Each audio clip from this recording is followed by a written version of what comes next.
Coach Lou will be back. YouTube, we're back. Dominick Izzo out here. Izzo Wing Chun, welcome to the channel. If you're not subscribed, get on my channel, hit the like button. Last week, for the first time in 12 years, I started to introduce some Wing Chun into wrestling. Now, I know off the bat what you guys are going to want to see. Number one, two, three things. I remember when we used to use mat tape. You remember you have to be like, when you got two guys like this, and we used to go, get it tight like your mom, and then somebody would do that. Anyways, I'm tired. I know some of you guys are seeing some of the stuff we do, and if I say it's a futsal, you go, well, that's a wrestling tie-up. I don't care about terminology. If you're on the wrestling side of this or the Wing Chun side of it, I don't care. I want you to piece the puzzles of stuff together for yourself. Concepts are so much more powerful than the techniques. And I know a lot of you guys want to see, where's the Tan Sao in Wing Chun? Where's the Pak Sao in Wing Chun? Where's the Bong Sao in Wing Chun? You're never going to fucking see it. You're never going to see it. Coach Lou, can I borrow you?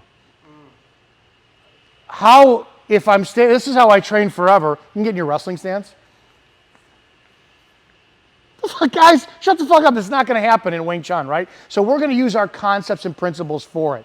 You may see if Coach Lou grabs my wrist. Maybe my Tan Sao comes from there to go into him, right? And then all of a sudden we have to look at the principles. Well, my elbow doesn't have to be out the side. My structure's here. Am I facing or am I turning away? Is my Wu Sao up? And we know that it's temporary. It's in the moment and it's very fleeting. One of the things we worked on today that kind of showed a point was a Russian tie. And for those who don't know it, can you demonstrate the Russian tie? It's a position from going from a tie up to here. So if you got to see again, and you can move the camera any way you want to get a better look because you are the director. So if I go to tie up with Coach Lou, he gets that position.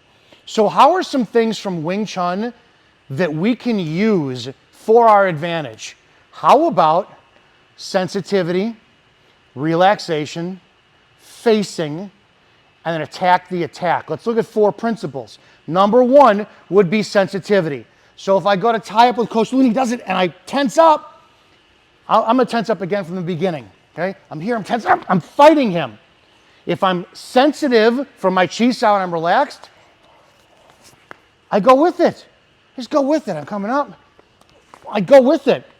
That's sensitivity. It's a concept, right? The more tense you are, the more you're going to be moved around. If I'm tensed up with Coach Lou and he moves me, go ahead, move me. I'm at the mercy of what he wants. But if I'm relaxed, sensitive, okay, great. How about facing? Let's look at facing. What do we do in Wing Chun? We capitalize off of defining that center fighting line for the first movement.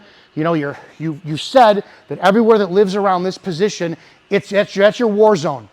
So I'm not going to be bladed. I'm not going to take a JKD stance or anything else. I want my Wing Chun squared up stance. So when I go to square up and he does it, I'm not facing. So let's put 2 things together. Sensitivity and facing. This side has to be on, right? Because what do we do in Wing Chun? If one side is on, the other side is off, and then it's on again. So when I go for this and he comes back in, I face. My center line tells me to go right back in to the core. Let's do a doctor, number 1 or number 2. Which do you as the attacker feel better on? Number 1 or number 2? 1. So we got to look at that. Let's look at eating space as well too, because in Wing Chun, you know the difference of what do we do a million times, and Coach Lou has 0 Wing Chun experience. If you throw a punch right at my center and I do that, that's one thing. But if you throw a punch right at my center and I close the distance, we know how that works. So how does that work for Wing Chun or for wrestling? Same thing. He comes up and he does a Russian tie. I close that distance. Do you feel better or worse when I eat your space up? Worse. So now I got 3 principles in there, right? I got relaxation. I got fucking overweight and I'm out of breath. I've got facing, and then I've got eating his space as he goes in. And then let's talk about engaging the free hand, right? Because the free hand hits in Wing Chun, and we know 2-on-1 is a death sentence for them. I come up, I tie up, he takes it, boom. Free hand comes up. How about attacking their center? What do you feel better or worse? Number 1 or number 2? 1. I give him more leeway and more recovery if I don't attack his core. If I attack here, and if I do that, what can you do? Well, double. So how do I start using Wing Chun principles if I'm gonna use this center line like this all the time, and you guys see this, well, here's my stuff. How do we apply it once contact is made? You've done chi style for countless hours. How do you apply it in something? You stay relaxed, you tie up, boom, boom, boom. And you wind up facing, closing the distance until another transition is made. The ultimate position is gonna be for you, I'm old, I don't want to take down. I don't want to shoot, I'm exhausted, I'm tired from just a stupid practice, right?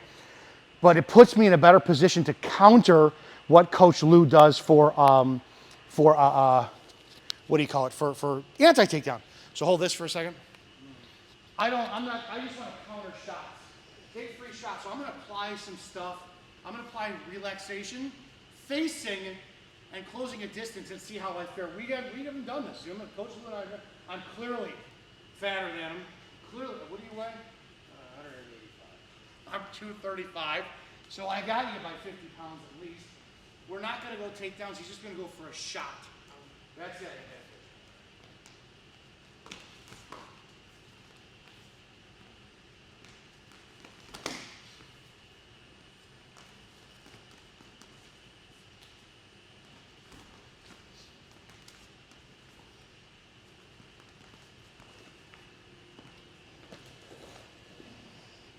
It's not fair because I'm fat. In this position too.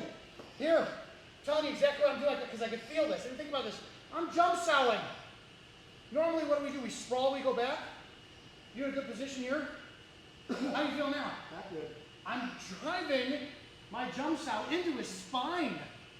I can push down in here, kick my legs out, but man, the second I make contact, it's like all those years of Wing Chun, it's like, holy shit, they translate right into this. And this is makeshift. This is to give you guys ideas. We're old men. Yes. I don't have the cardio for this anymore, but the principles come out of nowhere. And we're going to be doing this, continuing this on the series as time goes on.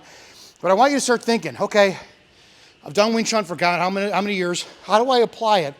Once contact is made, if I am not allowed to hit my opponent, because you know you're going to hit your opponent 20 times in a bar fight, they're still not going to go down. You're going to get taken down. How do you avoid it? These are basic principles. Hopefully, over the next several weeks, you'll see my cardio improve as well too.